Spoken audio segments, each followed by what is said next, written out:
Hey Americans, Alexa here, Kendrick here. Grace here. bringing you a video on the most important government concepts to know and understand to be an informed citizen. Let's begin with your Miranda rights. Have you ever been arrested? I sure hope not, but if you have, you were probably read your Miranda rights. These rights originated from the Miranda versus Arizona case of 1966. The Supreme Court declared that a criminal suspect must be told their right to an attorney and the right against self-incrimination before police questioning. This developed the term being Mirandized, or being told your rights to silence and the reciting of the counsel. It is imperative to the officer or authority to recite your Miranda rights before police questioning. If not, they cannot use your confessions about the crime against you. As they are arresting the suspected criminal, the authority must recite, "You have the right to remain silent. Anything you say can and will be used in a court or law. You have the right to an attorney. If you cannot afford an attorney, one will be provided for you." Are you 18 yet? If so, have you registered to vote yet? If not, what are you doing in your life? You must know these important things before you register to vote. Ever heard of a closed and an open primary? Although the Constitution gives us citizens an equal vote in the general election, political parties such as the Democratic Party and Republican Party are allowed to restrict your vote for the primary elections. The primary elections are elections that nominate delegates for a specific political party for the general election.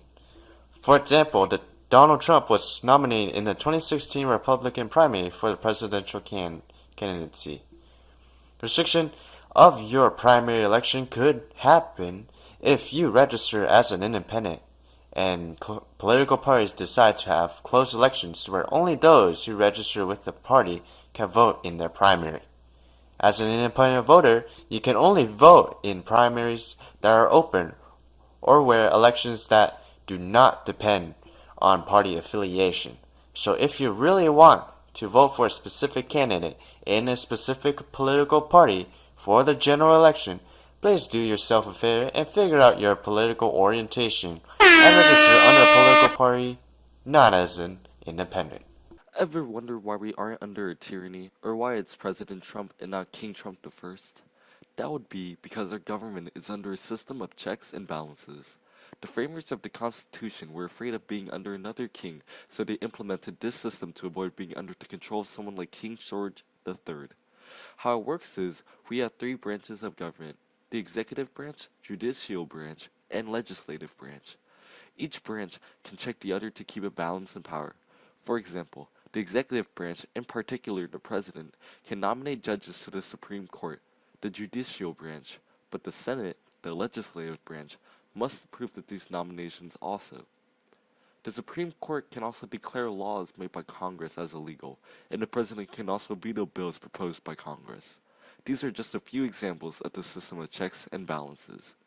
Ever wondered why the federal budget is always increasing each year? The structure of the federal budget is the real reason for this.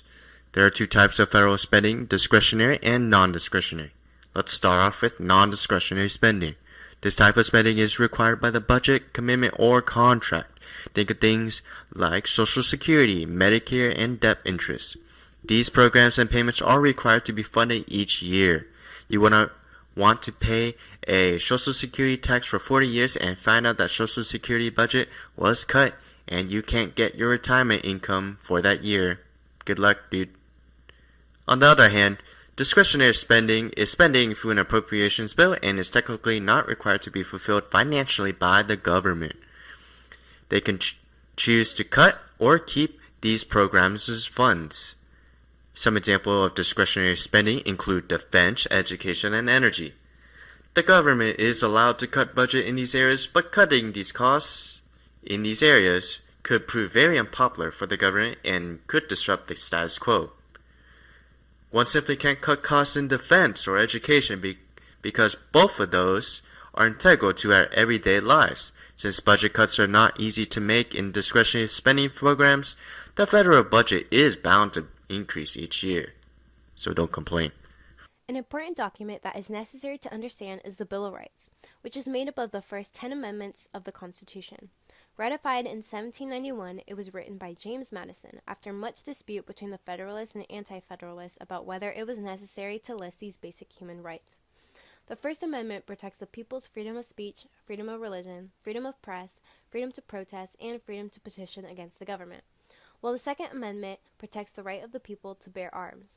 The Bill of Rights also protects the rights of suspected criminals by eliminating unreasonable search and seizures, the right to a fair and speedy trial, and forbids against cruel and unusual punishments. It includes many more rights of the people of the United States that are not law in other countries around the world. Another important aspect of the Bill of Rights is it reserves rights to the states and the people that are not specified in the Constitution to be rights for the federal government, allowing for balance of power between the states and the federal government, which did not exist when the United States was under the Articles of Confederation. As you can see, understanding the Bill of Rights is vital to the United States government and the people.